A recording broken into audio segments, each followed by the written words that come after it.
Welcome, I'm the Word Nerd, and in this video I am going to show you how to do, or at least how I do, a character study, Bible character study. So we're going to study about a person and kind of learn everything we can about that person, and I'm going to be using my Bible mapping journal that I created. Link will be in the description for it. It is available on Amazon. If you would like digital versions, they will be available on my shop.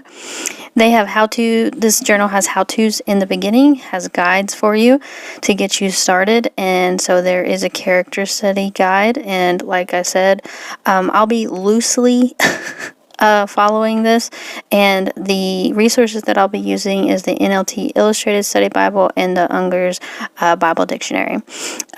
So those are the things that you will need: a Bible dictionary or a study Bible that has, character studies. I love the NLT Illustrated Study Bible. They have a character study on Paul. So did I say who we were going to do it about? I don't think I did. We're going to be doing a character study on Paul, the apostle, and who was also Saul. So before he became a Christian, he was known more, I guess, as Saul. We'll kind of get into the name in just a second. So the things that I'll be using is also the Blue Letter Bible, because I'm doing a word study on his name. If you don't know what a word study is, check those videos out. I have plenty of them available for you. So first we're going to do the word study on Saul, and this word is Strong's number 4569 or 4569, and it is the same as the Greek Strong's number 4549. And these actually come from Hebrew, so this is actually a Hebrew name. So it comes from the Hebrew origin of Hebrew Strong's number 7586, and it means desired. So that's what the meaning of Saul is desired. I mean, if you know the Bible, you know that there's a Saul in the Old Testament. I wrote the Hebrew down because I am taking a class in Hebrew, so you don't have to do that, but I can read Hebrew, at least somewhat, and so that's why I wrote that down. So Paul actually comes from the Strong's number 3972, and it has a Latin origin meaning small or little. And I'm going to use the Unger's Bible Dictionary to kind of talk about his name, or kind of look up some information about his name. And so a theory goes that Saul is actually Paul's Jewish name and Paul is his Roman name. However, it can be also understood that Paul is his Christian name, not just his Roman name. You see this a lot in the Bible, and also throughout that culture, that, when big things happen in their life, they change their name. You see it in the Old Testament as well. So that's the name. So I always like to do a word study on his name. Or I just like doing word studies. It's one of my favorite things to do. So the next thing that we're going to be looking up is Paul's family. Anything and everything that we can talk about or find out about his family. So there wasn't really much in the Unger Study Bible about his family. So I went to the NLT Illustrated and looked in the back where it tells you all the notes and articles and stuff that they have. And so I did find a 2-page spread about Paul. And so I love this Bible. It's so gorgeous. So he was born to Jewish parents who were Roman citizens, and that's how he became a Roman citizen. He came from the tribe of Benjamin.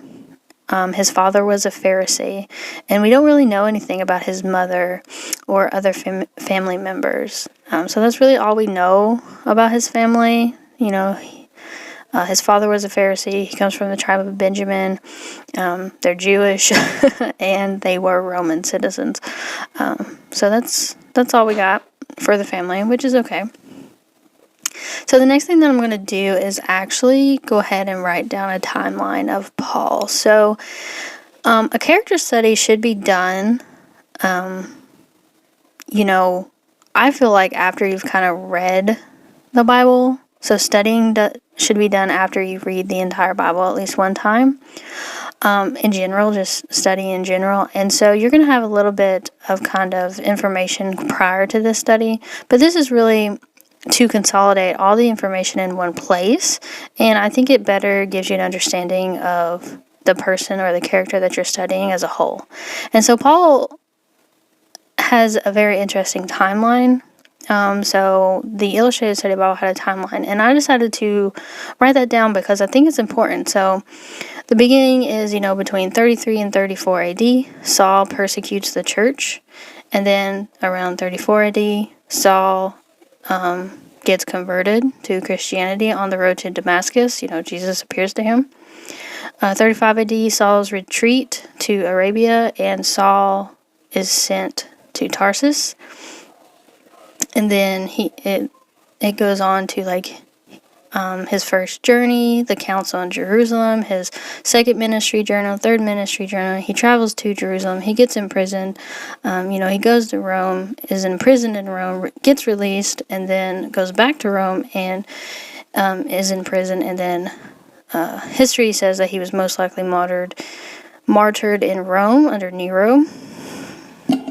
And so because he visits so many places, I decided to print out a map that shows his first, second, third, and fourth journey, which his fourth journey is to Rome, of basically being a church planter and encouraging the churches and ordering the churches. And I'll leave a link below where I found this map.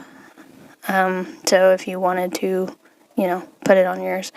So on this side of the page, you saw me, I kind of just used some whiteout tape and kind of taped over the square because I just didn't need it for this one. And that's what I want you to do with this journal, is really just make it your own, right? So I didn't need it, so I went over it.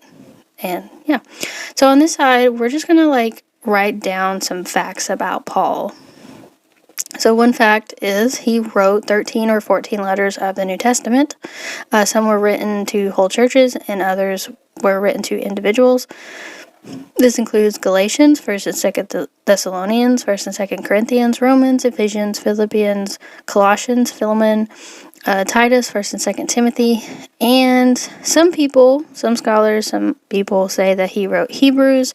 Others think that maybe a church father wrote it, or some other, maybe somebody else. Nobody really honestly knows entirely who wrote Hebrews. Someone said that maybe Clement of Rome or Clement of Alexandria, or no, it was Clement of Rome, right? Yeah, something like that. Anyway, so it's kind of 13 or 14 if you count Hebrews. Paul was educated as a Pharisee by a well-known rabbi. I can't say his name, but they were in Jerusalem. He was a tent maker by trade. He made tents, or it basically was leather, so he worked with skin, animal skins to make tents and things.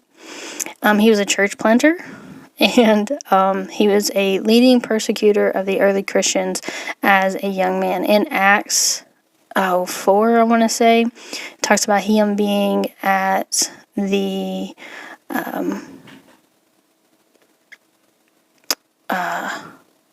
killing of Stephen, the first martyr, and he was called a young man.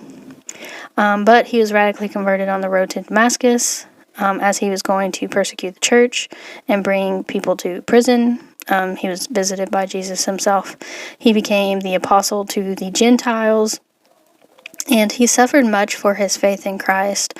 He was imprisoned, beaten with 39 stripes, beaten with rods. He was stoned, he was shipwrecked, and even more for the gospel's sake and for Christ's sake. So he suffered much, but he was one of the most influential people at the time in the first century as the apostle to the Gentiles. So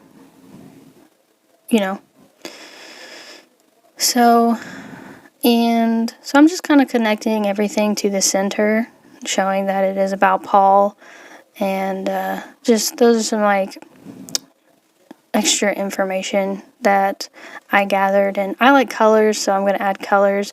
You do you. You don't have to really add colors if you don't want to. But I really do just enjoy colors in general. All colors. I like the colors. So after that, like I said, I loosely followed the guide in the front of this.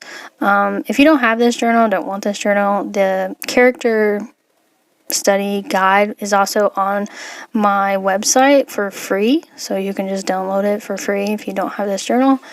So no worries there if you want to take a look at it.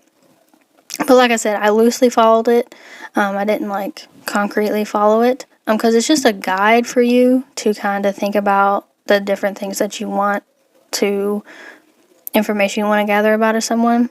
So the next thing that I did was I kind of wanted to write down his character, kind of things that we can see through the scriptures. So some things that you can really see is his burning zeal and untiring industry, singleness of aim, patience, suffering, and his courage. In fear, he was fearless, independent to truth. He had a self-denying love. He definitely had tender friendships, and he had intense sympathy to joys and sorrows of his converts, or the people that he was over, the Gentiles and the churches that he planted and the people that he loved. He really sympathized with them and loved them. So what can we learn from his life? Well, I think one of the big things is if you believe that something is true, you need and should devote your whole life to it. Paul believed Jesus and gave himself wholly to him and for his use. And I think through his letters, you can see that he really did love people, and no matter what the circumstances were, he never gave up. No matter what trials or tribulations or suffering, beatings he, came across, no matter the circumstance, he never gave up, and he pushed forward for Christ. And I think that's what we really need to learn from his life and his character. His character, obviously comes from Christ as well, because when you're saved. But yeah, that's a character study. I hope you are inspired and encouraged to dig deeper into God's Word. Everything will be linked in the description below for hopefully that will help you. And I'll see you in the next one. God bless.